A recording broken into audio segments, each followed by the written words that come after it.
रामकृष्ण मावळे आपला परिचय सांगा. माझं नाव गजानन दत्तात्रय पाठक, राहणार औंढा नागनाथ. आणि गेल्या 20 ते 21 वर्षापासून मुंडगाव गजानन महाराजाच्या पादुका ही दिंडी आमच्या औंढा नगरीत येत आहे. तर आम्ही त्यांची राहण्याची आणि जेवण्याची ही आम्ही सोय करतो. आमचा एक ग्रुप आहे, ती गजानन पदयात्रा.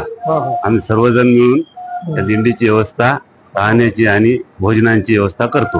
आणि आमची दरवर्षी शेगावला पदयात्रा नेतो. आणि जी आमच्याच्याने व्यवस्था होती ती आम्ही करतो. बरं, तुम्ही ही व्यवस्था करत असताना संत गजानन महाराजांच्या पादुका याबद्दल तुम्हाला काही माहिती आहे का? जेव्हापासून मी पादुकाची सेवा करतो तेव्हापासून आमच्यावर खूप खूप काही झालेलं आहे. माझ्या जीवनात तर खूप काही झालेले. आणि आमच्या ग्रुपचं सुद्धा प्रत्येकाचं चांगलं आहे. तुम्हाला हे करत असताना म्हणजे असं तुमच्या मंडळाला काय वाटते दिंडी आल्यानंतर? दिंडी आल्यावर खूप आनंद वाटतो. आम्ही वाजत गाजत फटाकड्याचे त्याचा जल्लोष करून आम्ही दिंडी आमच्या रेस्टॉरंटवर आणतो. आणि म्हणजे साधारण किती लांब जातात वाजत, म्हणजे गाण बाजा घेऊन किती लांब जातात स्वागत करता दिंडीच्या? आम्ही 1 किलोमीटर जातो. 1 किलोमीटर वाजत गाजत आणतो. आणि इथं आल्याच्या नंतर खूप काही आनंद, खूप काही चांगलं वाटतंय आम्हाला.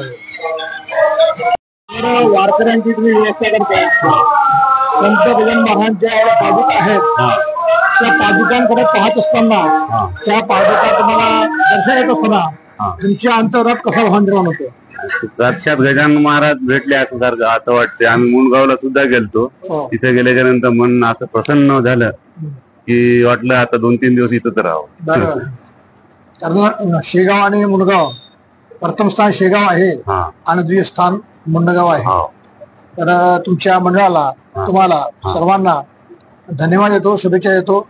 संत गजानन महाराज आपल्याकडून अशा प्रकारेच सदैव आणि सत्कार्य करून घेऊ. तुमच्यातून असंच सेवा आहे वाटण्याची करत राहावं. तुमच्या सहपरिवाराला सुख, शांती, समाधान, आनंद प्राप्त ही संत मंडळाच्या विनंती करतो. आणि पुन्हा शुभेच्छा, धन्यवाद देतो. जय गजानन, जय हरी, रामकृष्ण.